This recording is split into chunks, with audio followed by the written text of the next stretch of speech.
was desperately unhappy at school. I went to school at the age of 4.5, and my schooling lasted till 19. And I wanted to be at home. I wanted to be with my parents, with my family. I wanted to be where home was. I remember every single weekend when I went back to school, I was taken back by my parents every Sunday evening.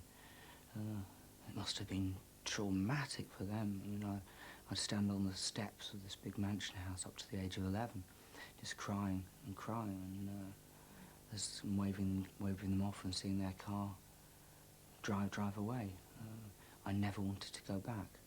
It was always traumatic. I used to cry, find places to go and cry. I used to cry in the dormitory and at night time. I remember waking up with nightmares and not having my mum and my dad around. If my children wake up with a nightmare, I go in and see them, give them a cuddle and talk it through with them, give them time. I never had that. When I was a child, I knew my parents didn't want me to go there.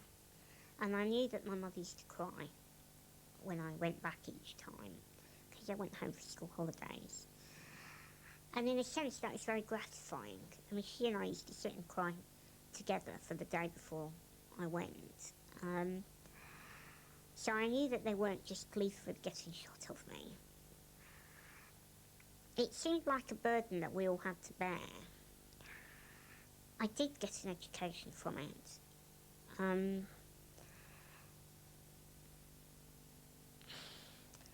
But I also lost touch with my family, really. Not completely. We carried on being a close family, but actually, from the time I went there at 5, I was more like a visitor than a daughter. Special segregated schools for disabled children were established by Victorian doctors who believed that most disabled children were ineducable. Over 115,000 disabled children are still placed in segregated schools today. I moved away, my brothers and sisters grew up. And, but then by the time I was 18 or 20, the expectation was I would move back in, slot back into the jigsaw. Everyone else has networks and friends, and I think particularly those of us that have gone to residential schools, our friends are spread all over the country, which is fine if you want to do a Great Britain tour, but it's not a lot of good if you actually want to pop round to someone's house or just have someone locally. It actually put a wedge between when they grew accustomed to not having me around, and when I did go home for long holidays, I found they rearranged their lives not to take care of my needs, and as the years went on, I felt more set apart, and I couldn't relate to the things my brothers and sisters were doing, because they had different friends, different interests, and they were more into the Afro-Caribbean culture, and because I was really white people, I lost my Afro-Caribbean culture. But the problem was, my school was about 8 miles away from my home, and I was going back and forth by taxi. And my friend at home was there, and my other friend at school was there. And it was difficult for me to, but sometimes my friend in school would say, come up for the weekend or something like that. My parents refused because they were worried about my safety. And I had friends at home, but a lot of them talked about what's happening in their school. And so that's where I get left out. It's very difficult, but managed. I must have been good at mathematics from an early age, because you used to kind of count how many hours it was to, say, 6 o'clock on a Sunday evening to, say, 4 o'clock on a Friday afternoon, and getting to, say, midnight on Wednesday and thinking, oh, you haven't got so many hours to go. And it was a curious thing. I think it must be why I'm good at numbers, because people say to me now how many hours there are in a week or a month or a year, and I just automatically know it. I think it's counting off hours in school till the next time you could go home. It was pretty horrible, really. It also removed so much of my abilities as a parent.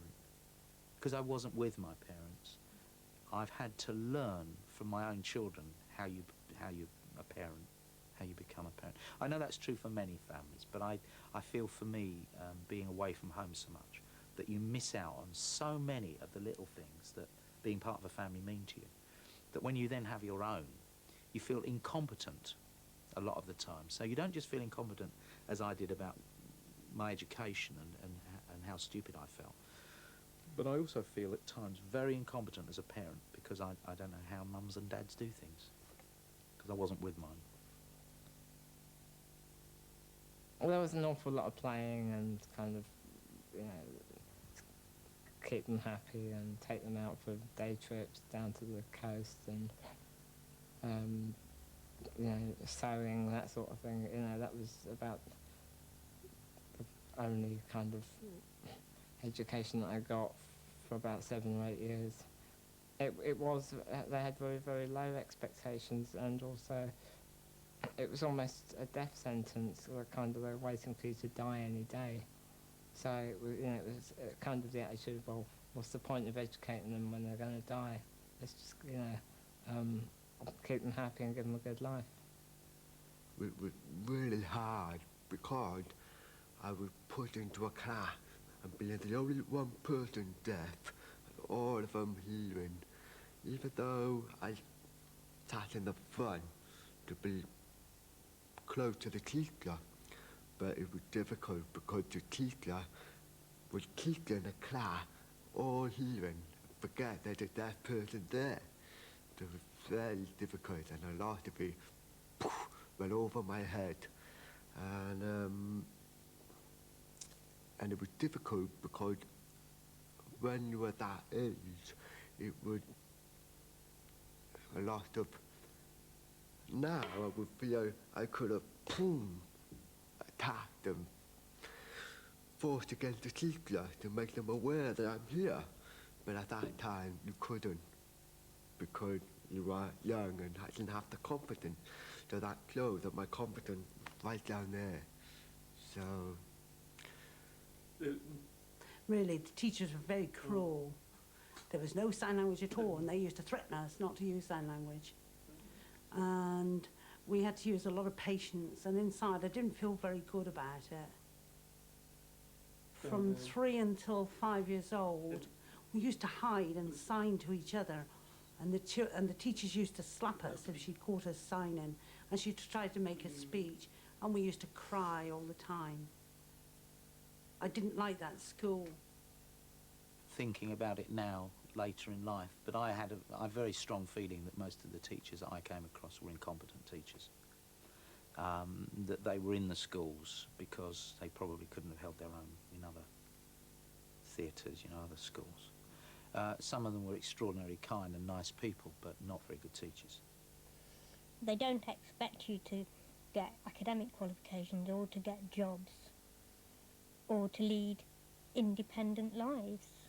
And it's almost as though somehow you're a different breed and you're not tested or even compared along any kind of standard that I can understand. I mean, you know, the self-fulfilling prophecy, if you tell a child often enough that it's stupid, it will behave stupidly. All teachers are supposed to be taught that, but somehow, confronted with a classroom full of disabled children, those standards don't even creep through the door. They had a very nice arrangement when the physio came in to the class while you were doing lessons, and they went around and telling you how you should be sitting in the position in your body and all this was going on while we were supposed to be listening to the teacher. At Christmas, the presents we got were things like coloured pegs. And I just really, I hated it because I just thought, of all the things Father Christmas could bring me, it was just more physiotherapy. And I just think it says it all in terms of where they were coming from. We had one of the school governors who was a doctor or consultant or something. And he wasn't our doctor and he wasn't our consultant. But we'd all have to strip off and wear our dressing gowns and queue up down the corridor and be examined by this man, who really had absolutely nothing to do with us. Nothing whatsoever to do with our particular situation. And we felt like we were just being paraded, you know, in our knickers, down to the physio room, queuing up to have this, you know, regular ordeal, where we'd have to either walk up and down or wheel up and down, and they'd talk about you in a little huddle, and then you went out again. So I don't know how they got away with that, but that's something that we were all subject to, and it was only because he was one of the governors. And looking back at that, it's just like, hang on a minute, what is going on here? But at the time, you couldn't challenge it, couldn't question it, because they had the power. We would have enemas regularly every 3 or 4 days. And in itself, you know, one can understand why they were doing that. It was better not to be smelly and so on.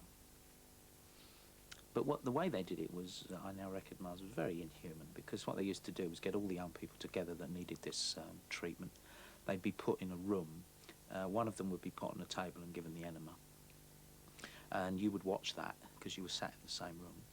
And that youngster would be taken off to the toilet, which was also in the same room, and you'd hear the effects of the enema, and then you'd be given yours. And they did this to, I don't know, 15 children at a time. Again, my overriding feeling was the pain of it and the fear of it, and knowing it was going to happen to you and there was nothing you could do about it. And I'm not suggesting that the people were doing it from an act of anything other than kindness, but it was an awful experience. I mean, certainly there are lots of occasions where I felt kind of like it was just any excuse to have a look, any excuse to have a touch. And, you know, I used to get very, very embarrassed. It was like, oh, well, you've fallen out your wheelchair, I must just have a look at your bottom. You know, I mean, I don't, you know, I mean, even though it was nothing to do with that part of the body, or you say, no, I'm okay, no, I must just have a look. And it was very, very embarrassing. You know, and kind of, just the whole kind of privacy was just taken away. You know, you'd be kind of, it'd be accepted that, you know, you kind of go to the loo with the door open, and, you know, and if you said anything, it was like, well, why? Everyone's the same. My first headmistress at Wavertree enjoyed inflicting corporal punishment on boys and girls. I'm absolutely convinced of that. Absolutely convinced of it. I suffered this punishment, and I remember it. It's almost 40 years ago, and I can remember it vividly. She would take you to the bottom of your bed, lean you over the metal framework on the front of the bed, take down your pyjama bottoms, and give you a good hiding. I can remember it, boy or girl, it made no difference to her. And the more you cried, the more you got hit. And I'll tell you what, she was one of the few people, and you can, I don't care whether you broadcast it or not, when I heard she died, I had to say, it was one of the few times in my life when I said, good, I'm glad to hear it. And you don't, you know, that's not hate, it's not something that you shed lightly. And I hated her. And so did many other young children who are now my age, probably mothers and fathers themselves, many of them. Well, they'll remember her. I wouldn't need to name her. Bullying actually went on at school, not just from children, when children are children, are you disabled or not, but, you know, bullying from the staff as well. So this notion that it's a nice, safe place to send your disabled child because you're not going to get bullied is total utter rubbish, because it does happen, and it happens quite a lot. And the interesting thing, again looking back and trying to see it from more of an adult's eyes, it happens almost like there's like a hierarchy, and the more disabled you are, or the more you seem to get bullied, really, because any disabled child who sort of was nearer able-bodied as possible seemed to get a slightly better time of it. So the hierarchy was definitely there, and it was almost encouraged in a way, because things like sports were pushed very strongly, physical achievement was pushed very strongly, and that just perpetuated this disgraceful hierarchy. Everyone had such low self-esteem of themselves as people with, as children with different kinds of learning impairments. This was facilitated by the teachers, where, you know, like for me, for example, would be like when I was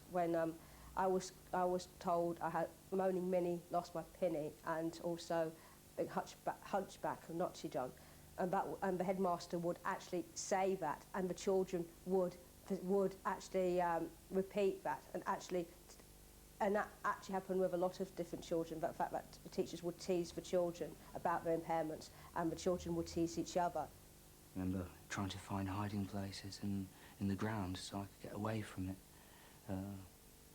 And the grounds were very big, and I found trees to climb and things just to get out of the way. And as soon as I came down and came across people, it would start again. And it was constant. And the staff at, well, both of the major schools I went to were very lovely people and were incredibly institutionalised, and they had no sense of how to deal with bullying or how to deal with children's social skills and emotional needs. So the bullying wasn't dealt with. They were unable to deal with it. There was definitely racism. For example, they first refused to let me do, and another couple of pupils do English O-level.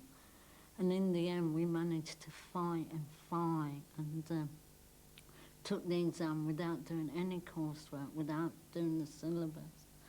And I went to get my results, and I mean, I got a D. And although there were white pupils who got much, much worse, in fact, I think mine was one of the best.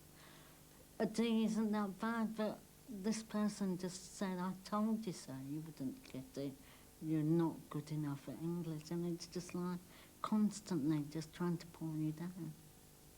Well, I felt as I was very different. I certainly wore different clothes. I wore the Asian outfit, and I couldn't eat the food that was on offer.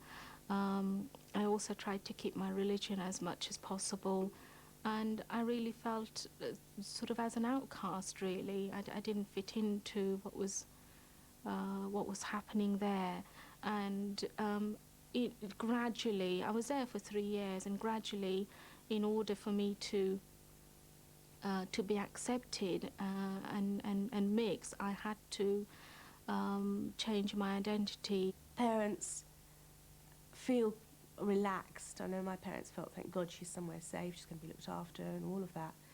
And you grow away from your family. So even if something awful happens, there's this great big pressure on protecting them.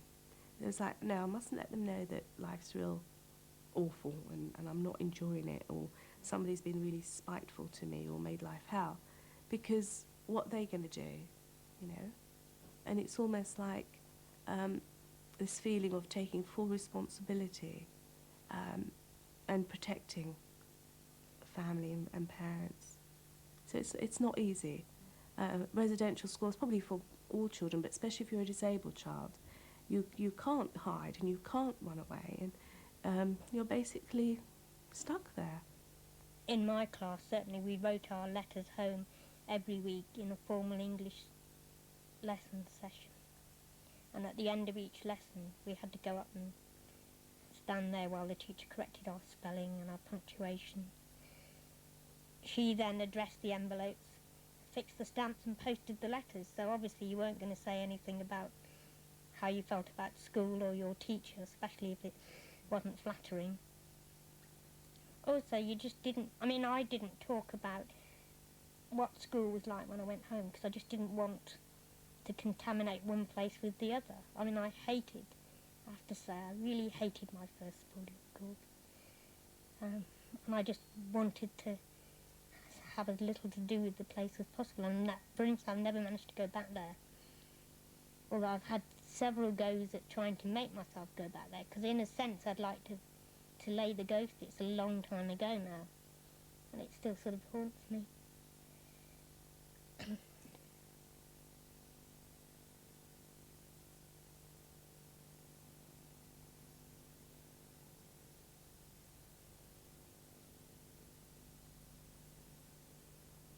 One strong memory I have of particularly my secondary school with children dying.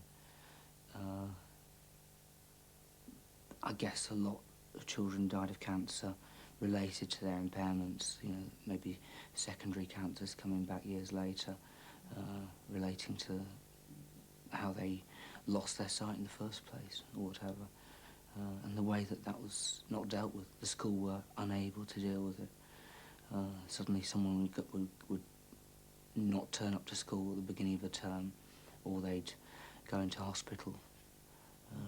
And then it would be announced in dinner or in this morning assembly that a child had died. And there may be a minibus load of people going to the funeral, or maybe not. And I don't remember ever having any kind of forum within the school situation for talking about that, for dealing with it, for dealing with bereavement, with our grief. You know, one of our friends had died, let alone the whole thing of other children with similar impairments, similar illnesses, thinking, God, what's going to happen to me? I just don't think we were being prepared at all for independence. I think we were being prepared, like many others, I guess, for a world that was going to look after us, where we would be, you know, taken care of. And I think, you know, for many of the young people, I know many of the young people I was at school with just never made it. They just didn't. They didn't have the skills. Very sad, really. I've always wondered what the staff at the RNC were preparing me for, because the only two courses you could take were typing and shorthand and piano tuning. Pianos I wouldn't dream of trying to tune more, don't mind listening to them. Shorthand and typing, well, I only have to hear the sound of a typewriter and I have to send a fear, a frisson down the spine.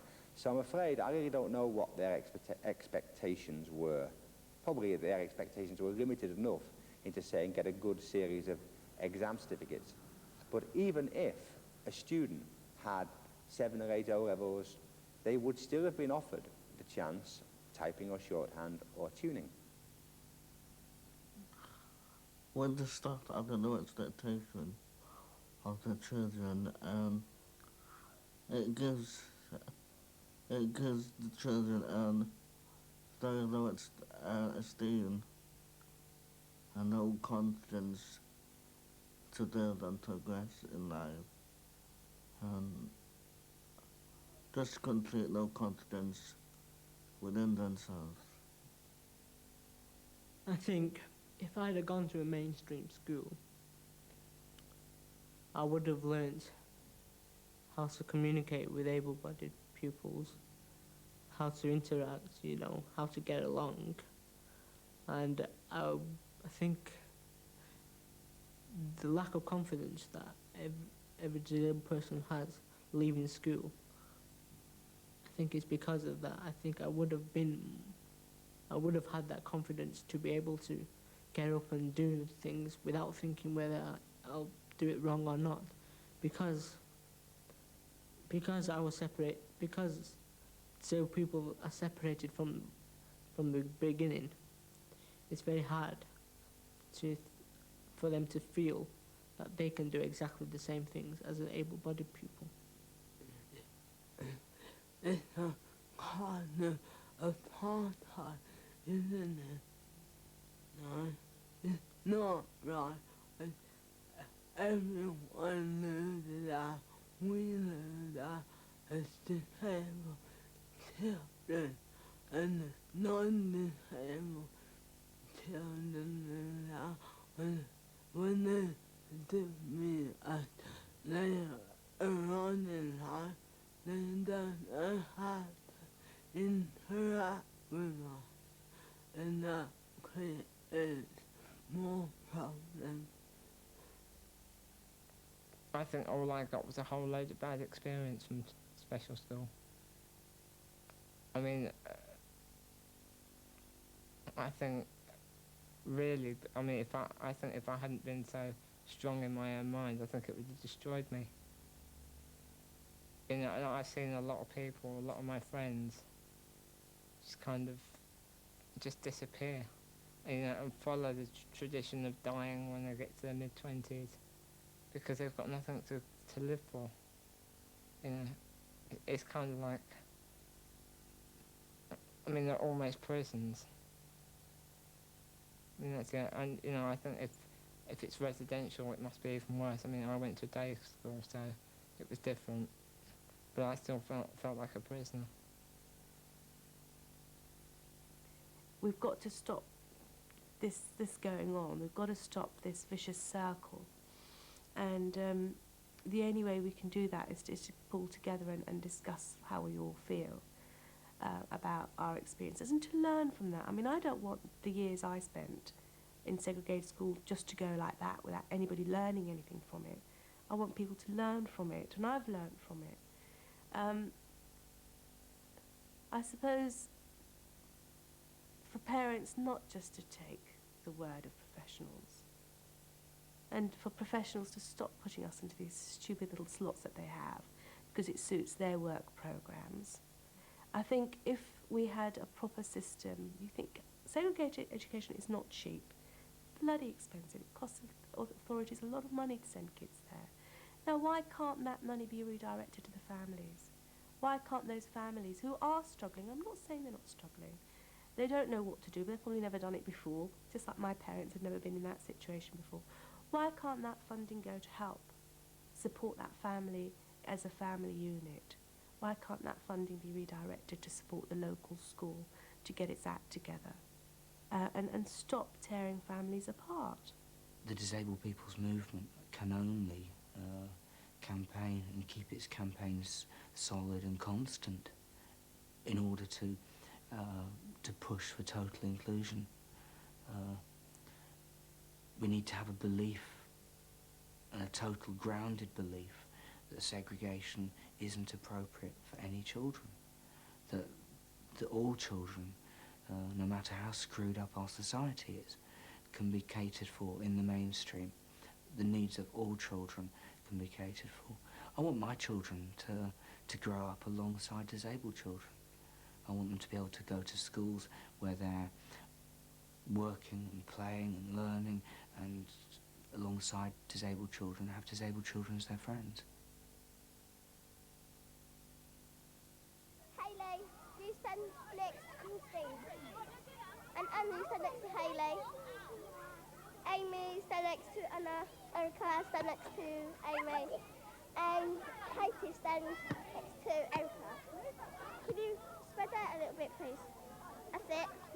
Michael, can you come in the middle, please?